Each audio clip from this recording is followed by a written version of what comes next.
Well, we're on the Powell River canoe route on the Sunshine Coast of British Columbia, and hopefully about halfway through, or 2/3 of the way through, a 2-kilometer portage. So I've got a canoe on my shoulders, and I thought this is about the most quintessentially Canadian thing I could possibly be doing. So what better time to talk about climate change in Canada? Canada really is the hotspot for climate change. And it's interesting that people never really think about it this way, but Canada's warming twice as fast as the rest of the world. And it's doing so for reasons that make perfect physical sense, that were predicted by models really almost 50 years ago. So we're a big, cold, northern country, which means we have a lot of snow and ice. And when snow and ice melts, it leaves behind a darker surface. Maybe it's soil, maybe it's water. And that darker surface is able to absorb more energy. And that means it can heat up even more. So it creates a kind of run-on effect, whereby global warming is amplified, in cold, snowy, northern places. Now, there are other feedback effects, as we call them, or run-on effects at play as well, including the fact that when the north is warming faster than the tropics, that creates some pressure gradients and create some other feedbacks that further lead to warming in the north. I don't think I can review the physics of that while walking down a steep slope carrying a canoe on my back. But that's not the only reason I think that climate change, Canada really is the hotspot for climate change. We're seeing, as a result of all that warming, more frequent forest fires, more frequent heat waves, and then we're also seeing really more frequent heavy rainfall events, which is what happens when warmer air, as air gets warmer air can hold more water. Whoops, hit the canoe there. And so for every degree of warming, you get about a 7% more water in the air, which means more heavy rainfall.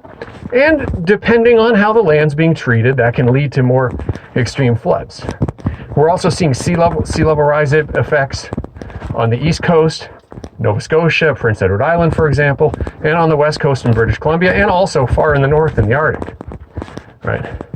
One of the effects that I think about a lot, partly because I've got a canoe on my back, is how as Canada's warming, the winters is getting shorter, including the season of ice on rivers and lakes. And so the canoe season's actually getting a little bit longer, but the season for playing winter hockey and the season for using ice roads and snowmobile routes in the north is getting shorter, and it's getting more dangerous. And that's a really big deal, because in northern Canada, so many routes go across wetlands, lakes, rivers, permafrost, etc., that is now not as safely frozen as it used to be for as long in the winter, right? So there are just so many ways in which Canada is sort of this real hotspot for climate change.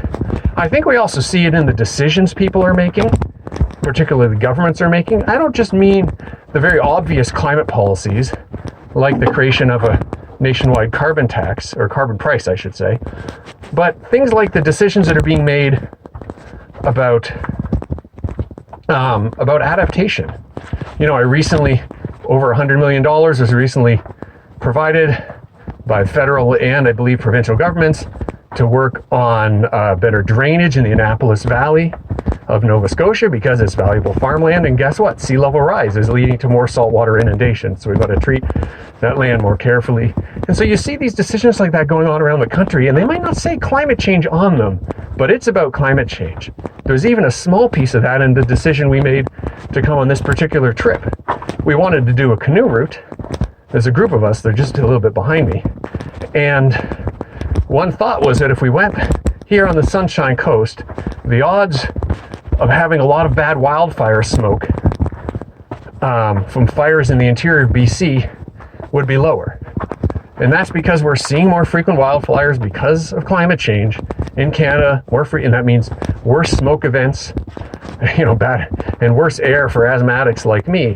And so it wasn't the main reason, but it was one of the reasons we thought of doing this particular trip.